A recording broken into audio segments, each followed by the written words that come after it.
What's going on, guys? It's Greg here, aka NYPrepper. It is Sunday, July 21st, 2024, and I have some breaking news to share with you guys. Right now it is 17:03 Eastern Time here in the United States, and we have some major breaking news coming in from Russia. So Russia said this morning that they intercepted 2 U.S. nuclear bombers that approached its border in the Arctic, and they had to scramble fighter jets to make them turn away. Russia's defense ministry said the crews of the Russian fighters identified the aerial target as a pair of U.S. Air Force B-52 strategic bombers. As the Russian fighters approached, the American strategic bombers corrected their flight course, moving away and then turning away from Russia's state border.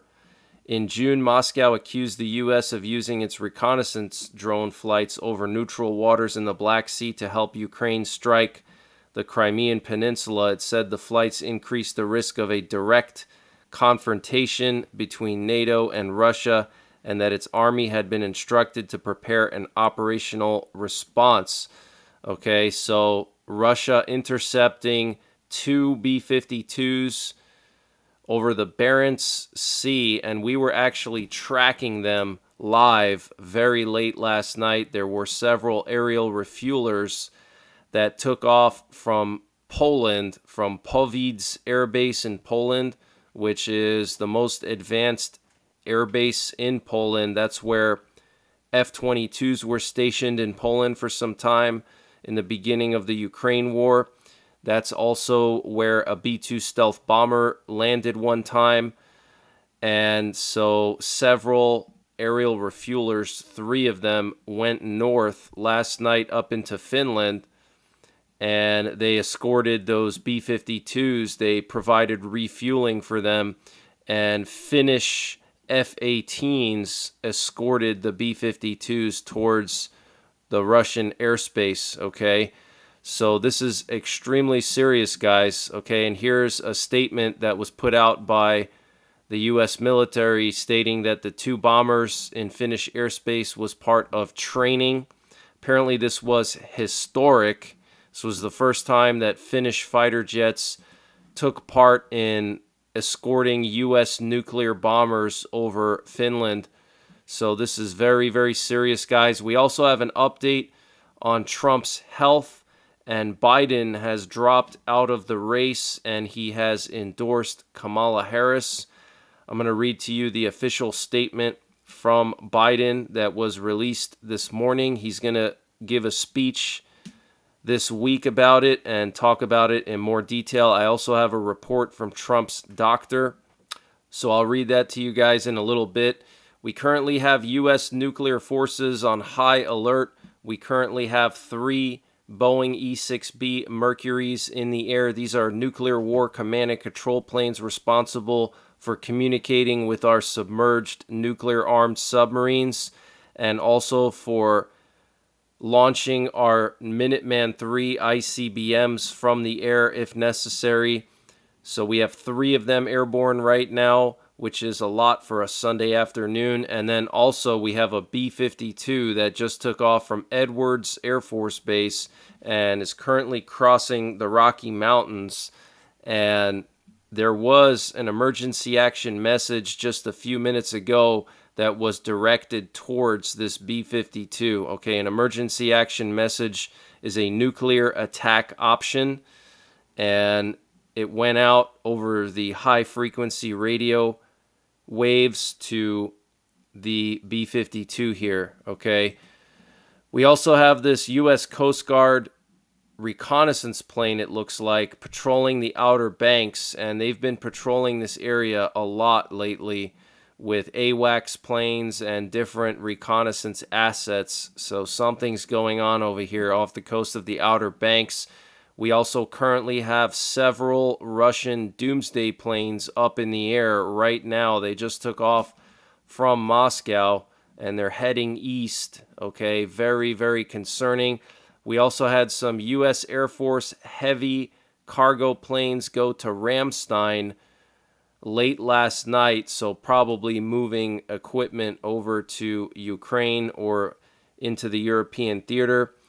And Russia has refuted social media rumors of a nuclear emergency after speculation spread on Friday that a radiation incident had occurred at the Rostov nuclear power plant.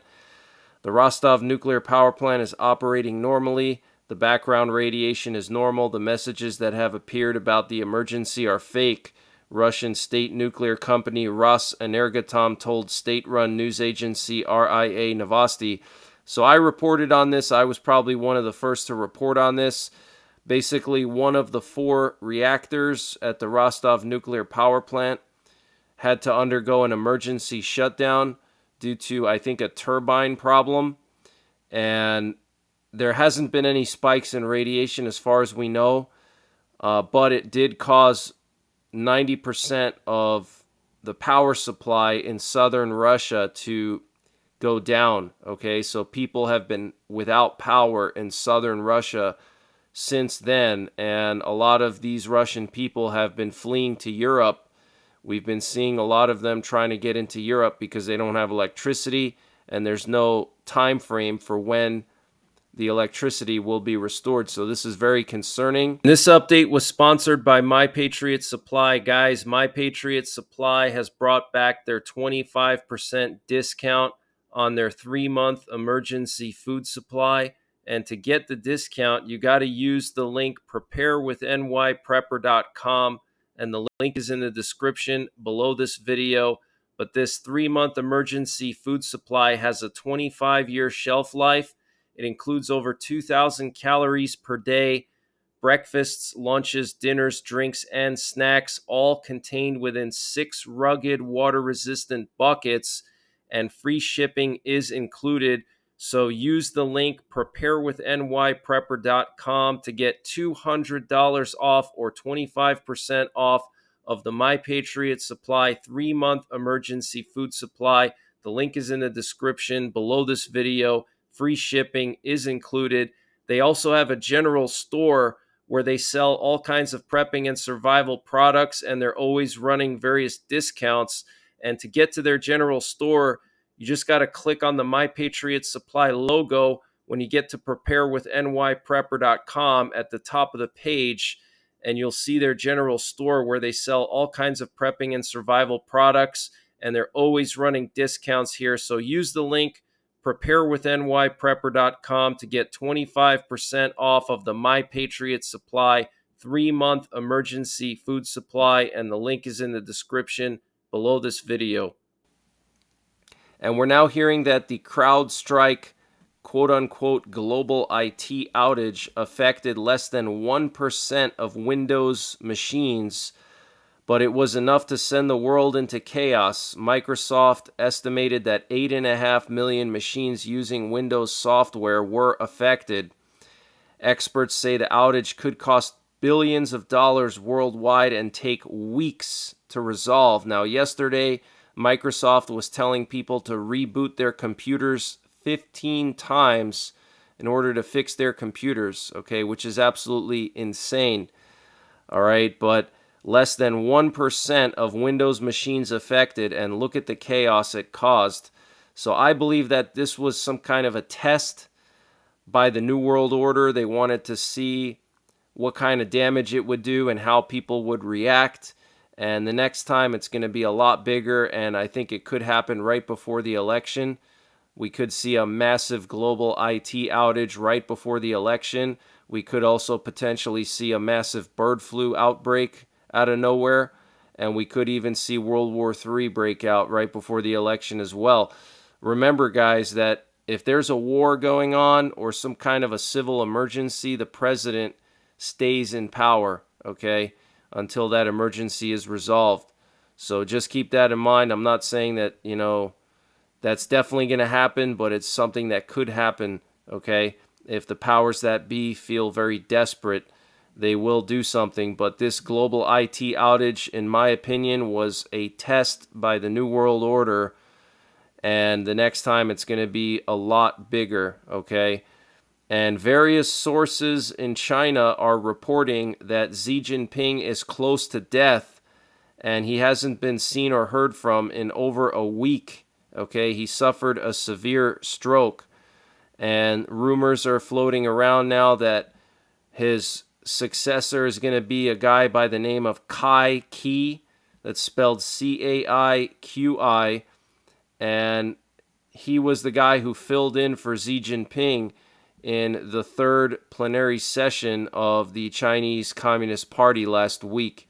Okay, he's considered to be an ally of Xi Jinping politically. Okay, so he's one of Xi Jinping's buddies.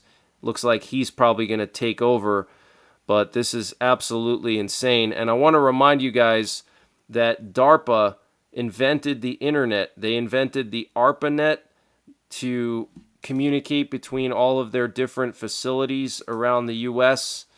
and also to connect Ivy League schools with these defense sites where they were building all kinds of top secret stuff. Well, if they created the internet, that means they can shut it down. Okay, so there is an internet kill switch. Just keep that in mind. And Israel intercepted a ballistic missile fired by the Houthis this morning towards the port city of Eilat on the Red Sea. They had to use their Arrow 3 missile defense system. And a senior Israeli official said that Israel will have to launch more strikes on the Houthis. And yesterday, the Israelis launched a massive strike on the Houthis. I couldn't show all the footage due to YouTube's guidelines, but if you go onto Twitter and you just type in, Israel Houthi strike, you'll see the footage. It's just absolutely insane. And the commander of the Iranian Navy said Israel has opened the skies of hell. Now the entire resistance will work to wipe out the enemy once and for all. The blow is coming soon. Wow, strong words there from the commander of Iran's Navy. And a Houthi spokesman threatened Israel again, saying the response to Israeli aggression will come and it will be big and mighty. And the Houthis warned Israeli civilians to leave Tel Aviv due to upcoming attacks on Tel Aviv. So here's the official warning. And it's been translated to English, but this is a warning to Israeli civilians in Tel Aviv to escape from the Tel Aviv area because they will start launching missiles and drones towards Tel Aviv, and it does appear that a regional war is about to break out, and it's probably all going to start with the Houthis. And Saudi Arabia has just announced that it will begin intercepting Houthi projectiles fired at Israel. Wow, so Saudi Arabia taking the side of Israel, and Jordan, Egypt, Saudi Arabia, and the UAE and an international coalition are preparing to defend Israel in the event that a regional war breaks out. So it looks like it's coming, guys. It's imminent. And here we have video footage coming from the Eastern Mediterranean showing an Israeli Dolphin II class submarine. And these submarines are capable of firing the Popeye missiles, which are nuclear capable, okay?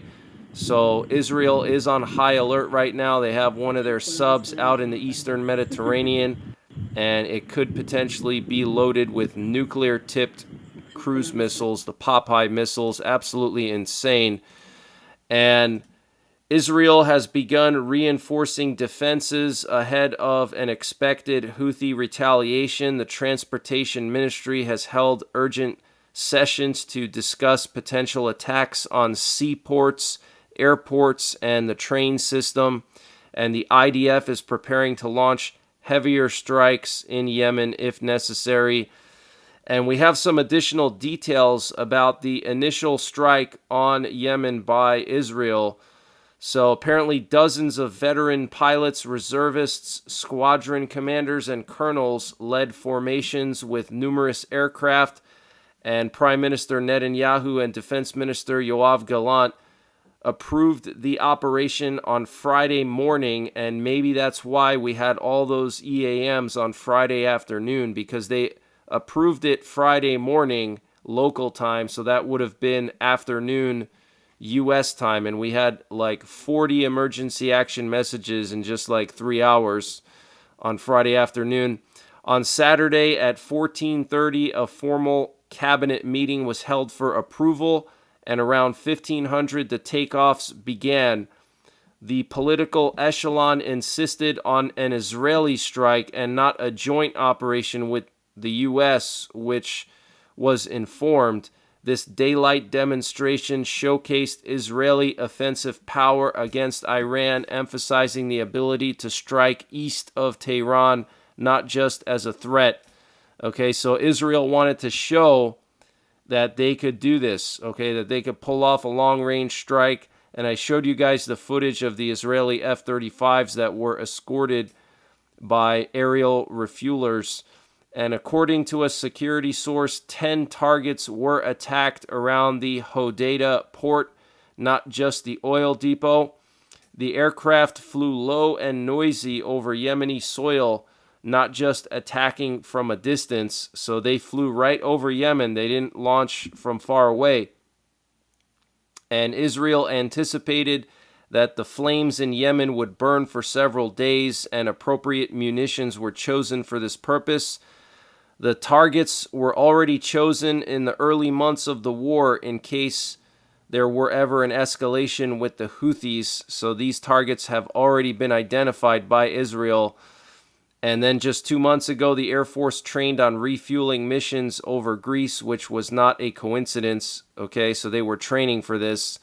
So huge news, guys. And also, Iran just test launched 2 containerized ballistic missiles. رونمایی از سامانه پرتاب موشک بالستیک از روی ناو، نسل جدید موشک So here you can see this Iranian Navy ship, and it's full of these containers, and you can see the missile here being fired from a shipping container. Okay, this missile has a range of up to 1,000 kilometers. This is very similar to the Chinese Club K system. Okay, so these are containerized ballistic missiles. They also have containerized cruise missiles. So basically what they can do, you can see the shipping container right there. What they can do is just put, you know, hundreds of these containers on a container ship and then park them outside of our shores or outside of Israel's shores, and then just launch the missiles from close range, you know. They could have cruise missiles, they could have ballistic missiles, but very, very concerning. We had a U.S. State Department plane fly from Baghdad to Beirut. This could potentially be preparations for an Israeli invasion of Lebanon. Here we have the official statement put out by Biden. I'm going to read it to you. My fellow Americans, over the past 3.5 years, we have made great progress as a nation. Today, America has the strongest economy in the world. We've made historic investments in rebuilding our nation, in lowering prescription drug costs for seniors, and in expanding affordable health care to a record number of Americans. We've provided critically needed care to 1 million veterans exposed to toxic substances, passed the first gun safety law in 30 years, appointed the first African-American woman to the Supreme Court, and passed the most significant climate legislation in the history of the world. America has never been better positioned to lead than we are today. I know none of this could have been done without you, the American people. Together we overcame a once-in-a-century pandemic and the worst economic crisis since the Great Depression. We've protected and preserved our democracy, and we've revitalized and strengthened our alliances around the world. It has been the greatest honor of my life to serve as your president, and while it has been my intention to seek re-election, I believe it is in the best interest of my party and the country for me to stand down and focus solely on fulfilling my duties as president for the remainder of my term. I will speak to the nation later this week in more detail about my decision. For now, let me express my deepest gratitude to all those who worked so hard to see me reelected. I want to thank Vice President Kamala Harris for being an extraordinary partner in all this work. And let me express my heartfelt appreciation to the American people for the faith and trust you have placed in me. I believe today what I always have, that there is nothing America can't do when we do it together. We just have to remember we are the United States of America. So, and then he signed it at the bottom. So that's his farewell statement, and he will be giving a more detailed address. Want to update you guys on Trump's health. Before I do that, I want to remind you of this Illuminati card from 1995 showing what appears to be Donald Trump on the card, and underneath it says, "At any time, at any place, our snipers can drop you. Have a nice day." So very interesting. And here's the official statement from Ronnie Jackson, the physician to Trump. As the former appointed physician to President Donald Trump, I was naturally very concerned, as was the entire world, about his well-being after the assassination attempt on his life. As such, I met with him in Bedminster, New Jersey, late that evening to personally check on him and offer my assistance in any way possible. I have been with President Trump since that time, and I have evaluated and treated his wound daily. He is doing well, as reported and witnessed by the entire world. He sustained a gunshot wound to the right ear from a high-powered rifle used by the would-be assassin. The bullet passed, coming less than a quarter of an inch from entering his head, and struck the top of his right ear. The bullet track produced a 2-centimeter wide wound that extended down to the cartilaginous surface of the ear. There was initially significant bleeding, followed by marked swelling of the entire upper ear. The swelling has since resolved, and the wound is beginning to granulate and heal properly. Based on the highly vascular nature of the ear, there is still intermittent bleeding requiring a dressing to be in place. Given the broad and blunt nature of the wound itself, no sutures were required, so he didn't require any stitches because it was a wide wound. And the president was initially treated by the medical staff at Butler Memorial Hospital in Butler, Pennsylvania, who did an excellent job of evaluating him and treating his wound. I want to thank them for their outstanding care. They provided a thorough evaluation for additional injuries that included a CT scan of his head. He will have further evaluations, including a comprehensive hearing exam as needed. He will follow up with his primary care physician as directed by the doctors that initially evaluated him. In summary, former President Trump is doing well, and he is recovering as expected from the gunshot wound sustained last Saturday afternoon. I am extremely thankful his life was spared, as it is an absolute miracle he wasn't killed. So there's the statement from Trump's former physician. And that's the latest breaking news that I have. I might be back later on tonight with more breaking news, and if not, I will be back tomorrow with another update. But I am doing 24/7 live coverage. I have the live stream up right now, World War III Watch.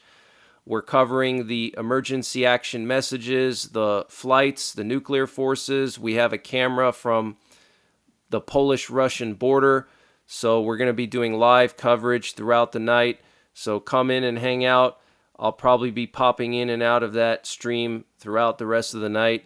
But until the next update, take care, God bless, and don't forget the 3 Ps. Prepare, practice, and persevere.